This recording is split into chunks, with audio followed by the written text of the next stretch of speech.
Hola amigos, si la palabra de Dios nos dice que siempre debemos meditar en ella, con mayor razón en tiempos difíciles. Aquí encontramos respuestas, contrario a lo que muchos piensan.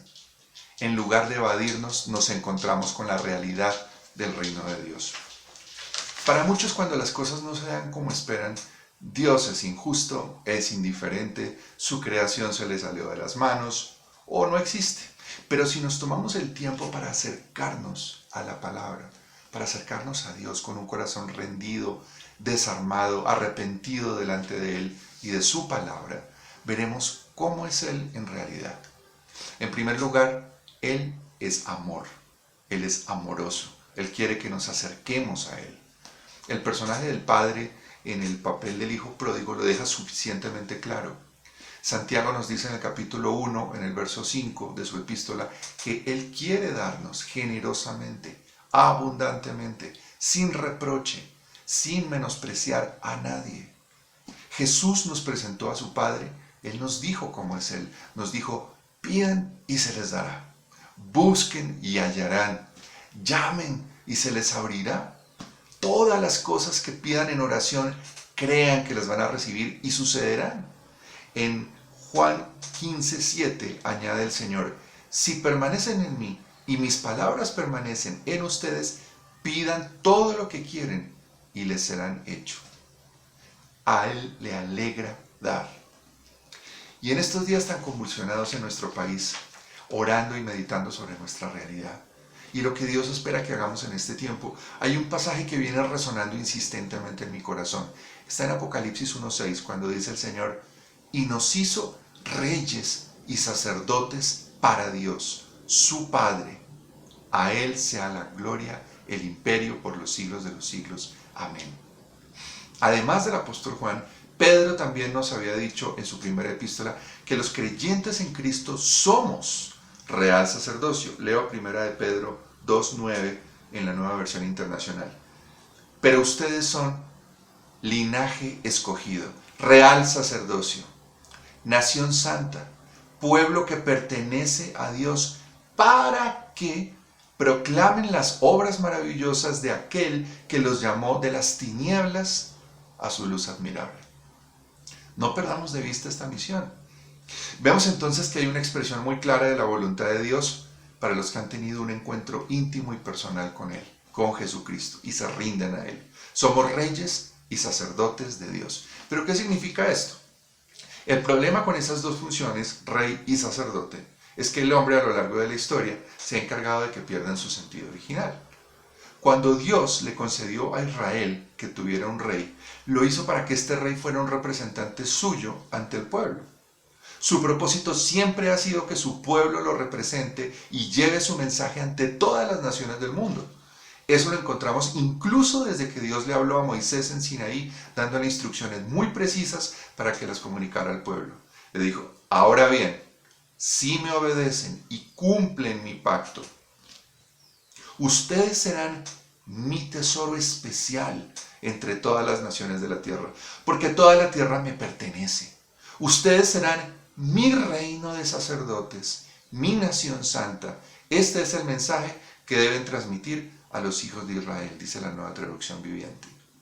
Nuevamente las mismas palabras. Dios siempre ha tenido un plan con Israel. Ahora, la voluntad de Dios es clara. Que los hombres no la cumplamos es otra cosa. Como vimos, el cuerpo de Cristo, la iglesia, recibe el mismo encargo de Dios en el Nuevo Testamento. Ser reyes y sacerdotes. Para entender esto, como todo lo que está en la Biblia, tenemos que ir primero, como siempre, a las palabras de Jesús y a su ejemplo. Ya vimos que Él nos insiste, oren, acérquense a Dios, pidan.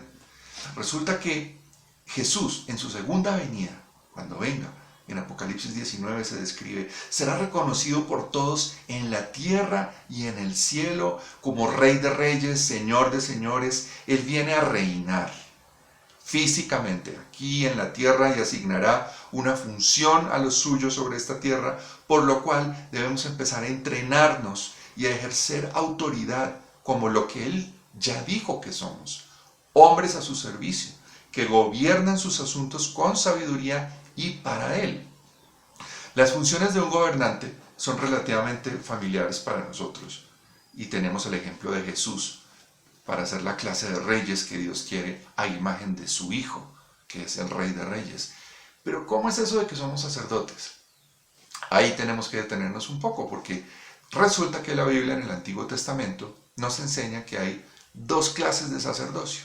El levítico, que se ejercía antes del nacimiento de Jesús, y el del nuevo pacto, el de Jesús, que es sumo sacerdote, pero a otro nivel, mucho más grande. ¿Qué tipo de sacerdocio es ese? Nos lo dice el autor de Hebreos citando el Salmo 110. Lo leo aquí. Tú, refiriéndose a Cristo, eres sacerdote para siempre, según el orden de Melquisedec. Y Cristo, en los días de su carne, ofreciendo ruegos y súplicas, con gran clamor y lágrimas, miren lo que hacía este sacerdote. Vemos así lo que hace este tipo de sacerdocio mayor, que supera el sacerdocio levítico, del cual es nuestro ejemplo el sumo sacerdote, nuestro Señor Jesucristo. Bueno, ¿y qué significa ese orden de Melquisedec? Primero recordemos que bajo la ley dada por Dios a Moisés, no solamente el sumo sacerdote podía presentarse una vez al año ante Dios por los pecados de todo el pueblo. Eso hizo más adelante Jesús, como estaba profetizado sobre él, pero una sola vez y sin pecado, no como esos sacerdotes, como esos sumos sacerdotes que ejercían ese oficio de presentar ofrendas y sacrificios por los pecados siendo pecadores. El Señor no era pecador, no conoció pecado. Y cuando Jesús se presentó a sí mismo como ese Cordero de Dios, limpio, se rasgó el velo del templo que separaba el lugar santo del lugar santísimo, lo que significa que por el mérito de la sangre de Cristo, desde entonces podemos presentarnos confiadamente ante el Padre, justificados por Él, nada nos separa de su amor por la fe en Él, en Jesucristo. Para que entendamos mejor esa nueva clase de sacerdocio, notemos como primera medida que la oración intercesora de Jesús no termina por nosotros en la cruz, cuando Él oró, Padre, perdónalos porque no saben lo que hacen. Eso está en Lucas 22:34. Ni siquiera terminó en la resurrección. Hebreos 7 del 24 al 25 nos dice, pero como Jesús permanece para siempre, su sacerdocio es imperecedero. Por eso también puede salvar por completo, a los que por medio de Él se acercan a Dios, ya que vive siempre para interceder por ellos. Interesante ese estilo de sacerdocio que tenemos en Jesús. Hebreos nos amplía cómo es ese ministerio actual al fin del capítulo 6 y comienzos del 7 de Hebreos. Jesús, el precursor, entró por nosotros hasta detrás de la cortina del santuario, llegando a ser sumo sacerdote para siempre, según el orden de Melquisedec, rey de Salem y sacerdote del Dios Altísimo.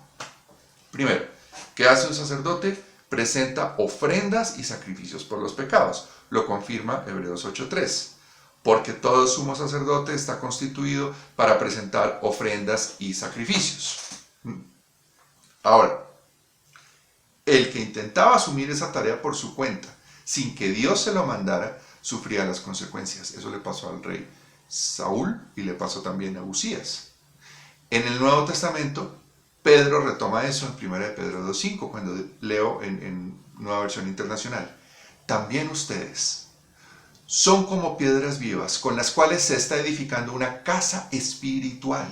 De este modo llegan a ser un sacerdocio santo para ofrecer sacrificios espirituales que Dios acepta por medio de Jesucristo. Esto se le está escribiendo a los primeros creyentes que no eran sacerdotes según el orden levítico y podrían pensar, ¿cómo nosotros? ¿Pero por qué nosotros? Pero recordemos que en Jesús estamos llamados a desempeñar un sacerdocio mayor, no según la tradición levítica, porque si se trata de eso, pues Jesús tampoco hubiera podido ejercer ese tipo de sacerdocio, porque él no descendía de la tribu de Leví, sino de la tribu de Judá.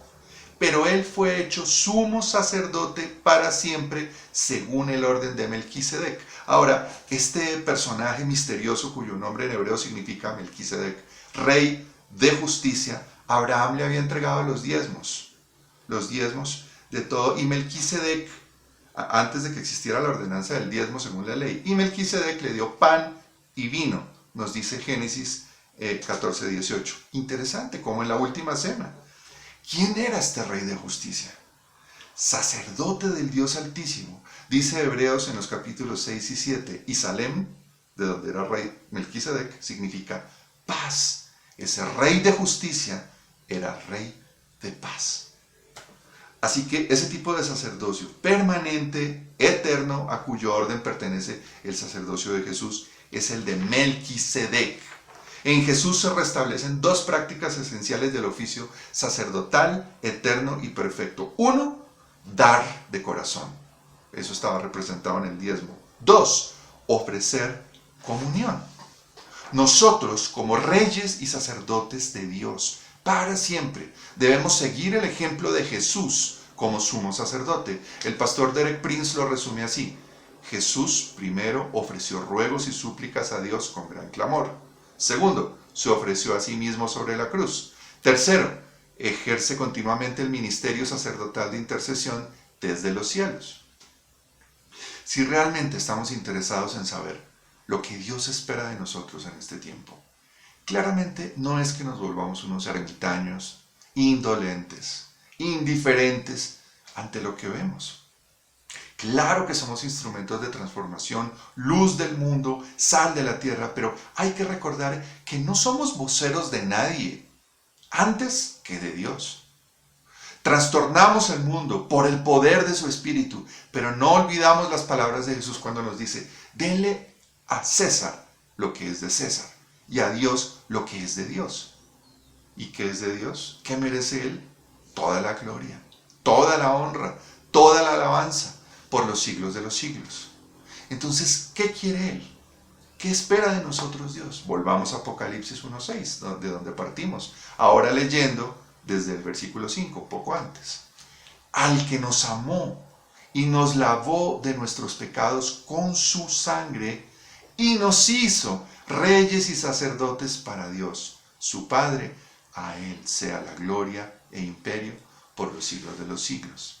En algunas traducciones se encuentra: nos hizo un reino de sacerdotes.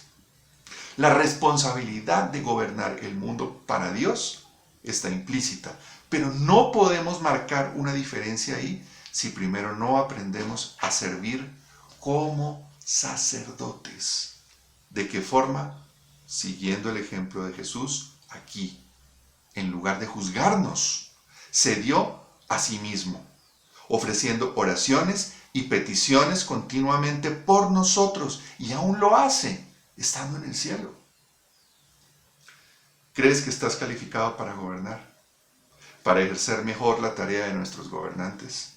Lo estaremos mucho más si aprendemos a orar. Si quieres encontrar más enseñanzas, más tesoros de nuestro caminar con Dios, o conocer los libros que escribo para niños y jóvenes, puedes hacerlo en mi canal de YouTube, en Instagram, Francisco Rengifo, o en Editorial Desafío, libros que bendicen y edifican. Enseñanzas especiales para niños en canal Niños del Río. Suscríbete gratis en elrioiglesia.org. Dios te bendiga. Hasta la próxima.